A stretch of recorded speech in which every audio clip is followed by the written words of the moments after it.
Hello everyone, achieve your goals में आपका स्वागत है।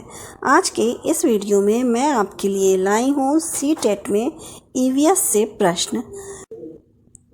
ये एक प्रैक्टिस सेट है जिससे आप अपनी तैयारी को भी देख सकते हैं। तो शुरू करते हैं आज का वीडियो। क्वेश्चन नंबर 1 है, ह्यूरिस्टिक विधि में ऑप्शन ए अभिभावक व अध्यापक मिलकर योजना बनाते हैं, बी बालक व अध्यापक मिलकर योजना बनाते हैं, सी पाठ्यक्रम को सरलता से कठिनता के क्रम में जमाते हैं और डी बालक श्रोता अध्यापक वक्ता होता है। इस ह्यूरिस्टिक विधि में क्या होता है, बालक व अध्यापक जो है वो मिलकर योजना बनाते हैं। फिर बालक जो है जो शिक्षार्थी है वो खोजता है सब कुछ अपने लेवल पे, वो सारा काम करके समस्या का समाधान करता है। और जो ह्यूरिस्टिक विधि है उसके प्रतिपादक कौन है, आर्मस्ट्रॉन्ग। तो इस क्वेश्चन का सही आंसर क्या है, बालक व अध्यापक मिलकर योजना बनाते हैं ह्यूरिस्टिक विधि में। क्वेश्चन नंबर 2 है, पर्यटन विधि से ए विधि के सभी प्रकरण पढ़ाए जा सकते हैं। बालक बी है, बालक को जो ज्ञान मिलता है पूर्ण होता है। सी पर्यावरणीय समस्याओं के प्रति बालक को जागरूक कर सकते हैं। डी पढ़ाने के बाद मूल्यांकन आवश्यक नहीं है। पर्यटन विधि में क्या होता है कि बालक को जो ज्ञान मिलता है वो पूर्ण होता है, तो ऑप्शन बी हमारा सही होगा। पर्यटन विधि के प्रतिपादक कौन थे, प्रोफेसर रेन थे। क्वेश्चन नंबर 7, समय तथा धन की दृष्टि से मितव्ययी होते हुए भी बालकों को प्रत्यक्ष ज्ञान करने हेतु उत्तम विधि है। ए प्रदर्शन विधि, बी पर्यटन विधि, सी प्रश्नोत्तर विधि और डी खोज विधि। कौन सी है विधि, प्रदर्शन विधि। तो आंसर इसका क्या सही होगा, ऑप्शन ए प्रदर्शन विधि। क्वेश्चन नंबर 4, जिस शिक्षण विधि में बालक सक्रिय रूप से भाग लेता है यह विधि है। ए कहानी विधि, बी वार्तालाप विधि, सी प्रश्नोत्तर परिचर्चा और डी नाटकीयकरण। किसमें बालक सक्रिय रूप से भाग लेगा, ऑप्शन डी सी प्रश्नोत्तर परिचर्चा में। जब उससे प्रश्न पूछा जाएगा वो उत्तर देगा तो उसमें बालक जो है सक्रिय रूप से भाग लेगा, तो ऑप्शन सी यहाँ सही होगा। क्वेश्चन नंबर 5, भौतिक एवं जैविक पर्यावरण शिक्षण की अन्वेषण विधि का अर्थ है। ए वैज्ञानिक खोजें एवं बालक सीखे, ऑप्शन बी अध्यापक खोजे व बालकों को सिखाए, सी बालक व अध्यापक दोनों ही खोजें, डी अध्यापक के मार्गदर्शन में बालक स्वयं खोजे। यहाँ आंसर क्या सही होगा, किस पर्यावरण शिक्षण के लिए अन्वेषण विधि में क्या होता है, अध्यापक के मार्गदर्शन में बालक स्वयं खोजे, तो ऑप्शन डी सही होगा। क्वेश्चन नंबर 6, दृश्य श्रव्य साधन सहायक होते हैं। ए बालक की क्रियाशीलता में, बी बालक में प्रत्यक्ष अनुभव प्राप्त होने में, सी बालक के मस्तिष्क में स्थायी ज्ञान की प्राप्ति में और डी उपयुक्त सभी। इसमें क्या सही होगा, दृश्य और श्रव्य साधन क्या होते हैं, इससे बालक के मस्तिष्क में स्थायी ज्ञान प्राप्त होता है। जब हम कोई चीज़ देखते हैं सुनते हैं तो क्या होता है, वो स्थायी हो जाता है, तो इसलिए क्या सही होगा, ऑप्शन सी बालक के मस्तिष्क में स्थायी ज्ञान की प्राप्ति होती है। क्वेश्चन नंबर 7, समुद्र में बहिर्वृष्ट भूमि कहलाती है। ए स्थल संयोजन इस्थमस, बी द्वीप, सी जलडमरू मध्य, डी प्रायद्वीप। क्या कहलाती है समुद्र में बहिर्वृष्ट भूमि, प्रायद्वीप कहलाती है, तो ऑप्शन डी सही होगा। क्वेश्चन नंबर 8, किस देश में ग्रेट विक्टोरिया मरुस्थल स्थित है। ए नामीबिया में, बी अर्जेंटीना में, सी मंगोलिया में और डी ऑस्ट्रेलिया में। सही आंसर क्या है, ऑप्शन डी ऑस्ट्रेलिया में ग्रेट विक्टोरिया मरुस्थल स्थित है। क्वेश्चन नंबर 9, जैव मंडल से प्राप्त और ऐसे स्रोत कौन से हैं जिनमें जीवन होता है। ए संभाव्य स्रोत, बी नवीकरणीय स्रोत, सी अजैविक स्रोत और डी जैविक स्रोत। इसका सही आंसर क्या होगा, ऑप्शन डी जैविक स्रोत। जैविक स्रोत ऐसे जैव मंडल में प्राप्त ऐसे स्रोत हैं जिसमें जीवन होता है। जैविक स्रोत में जैविक स्रोत में क्या क्या होते हैं? स्थल मंडल, जल मंडल और वायुमंडल। क्वेश्चन नंबर 10, अम्लीय वर्षा किस पर्यावरण प्रदूषण से होती है? ऑप्शन है ए कार्बन और नाइट्रोजन के ऑक्साइड, बी नाइट्रोजन और सल्फर के ऑक्साइड, सी नाइट्रोजन और फास्फोरस के ऑक्साइड और डी इनमें से कोई नहीं। इसका सही आंसर क्या है? अम्लीय वर्षा किसके कारण होती है? ऑप्शन बी नाइट्रोजन और सल्फर के ऑक्साइड के द्वारा। अम्लीय वर्षा नाइट्रोजन ऑक्साइड और सल्फर डाइऑक्साइड के कारण होती है।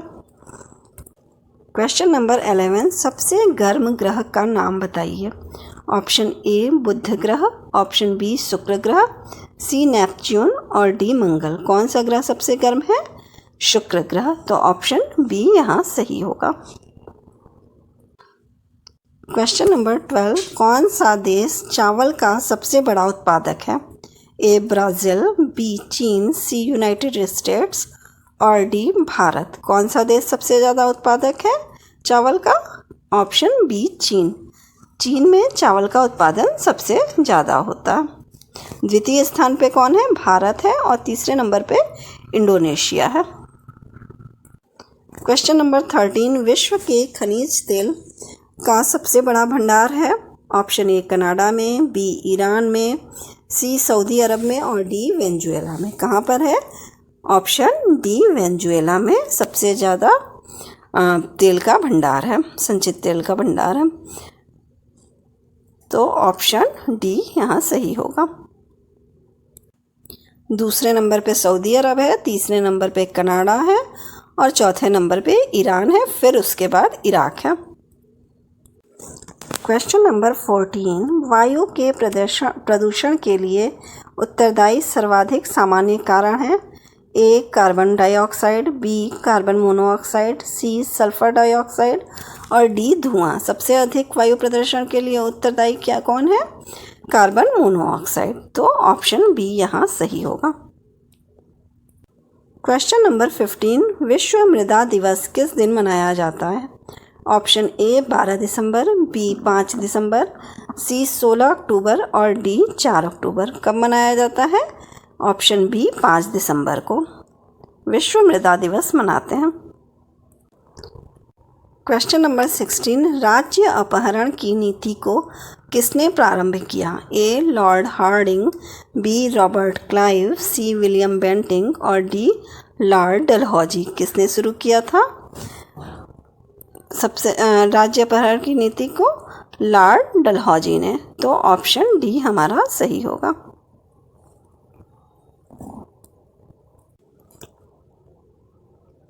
क्वेश्चन नंबर 17, केंद्रीय प्राणी उद्यान प्राधिकरण कहाँ स्थित है? ए नई दिल्ली में, बी चेन्नई में, सी कोलकाता में और डी देहरादून में। कहाँ स्थित है? कोलकाता में स्थित है। तो यहाँ हमारा ऑप्शन सी सही होगा।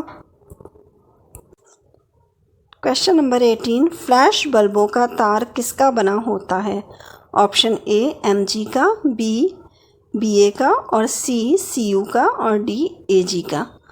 इसका सही आंसर क्या होगा? ऑप्शन ए एमजी का बना होता है, मैग्नीशियम का। जो फ्लैश बल्बों का तार होता है वो मैग्नीशियम का बना होता है। क्वेश्चन नंबर 19, सबसे प्रचुर मात्रा में मिलने वाला तत्व क्या है? Option A nitrogen, B oxygen, C silicon और डी कैल्शियम। इसका सही आंसर क्या है? सबसे प्रचुर मात्रा में मिलने वाला तत्व कौन सा है? नाइट्रोजन। ऑप्शन ए सही होगा। क्वेश्चन नंबर 20, निम्नलिखित में से कौन एक संक्रामक रोग है?